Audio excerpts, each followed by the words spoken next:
পাকা কলাও দিয়ে দিছি, অল্প কয়েকটা বাদাম দিচ্ছি এখানে, কাঠবাদাম, তারপরে ক্যাশনাট, আরেকটা হচ্ছে মেবি এটা কোন বাদাম, চীনা বাদাম যেটা, ওটা দিয়ে দিই।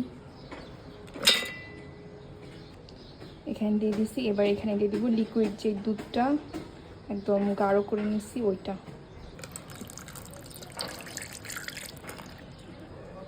দিয়ে দিচ্ছি আমের পাল্প। আমি একটু ভুল করে ফেলছি, এটা একসাথে ব্লেন্ড করা দরকার ছিল, আমি আগে এটা ব্লেন্ড করে ফেলছি।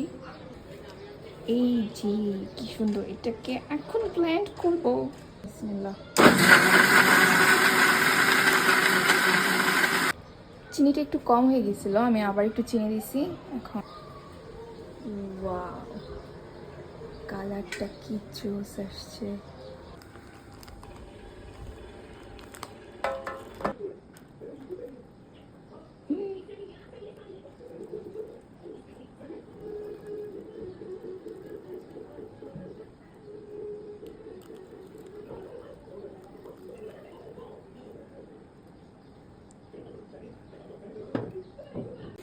ডান।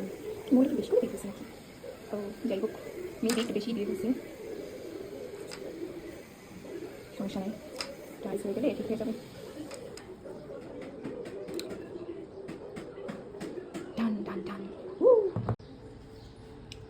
রেখে দিচ্ছি ফ্রিজে 3-4 ঘন্টার জন্যে। বক্সটা বড় হয়ে গেছে, যাই হোক সমস্যা নেই। তো এটা এখন ফ্রিজে রেখে দেবো।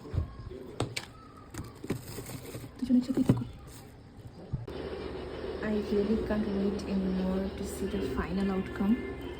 একটু পর পর এসে জাস্ট দেখতেছি, কিন্তু জমে নাই তো। আইসক্রিমটা এখন বের করি, দেখি এটা কি অবস্থা। এরকম সব হয়ে গেছে।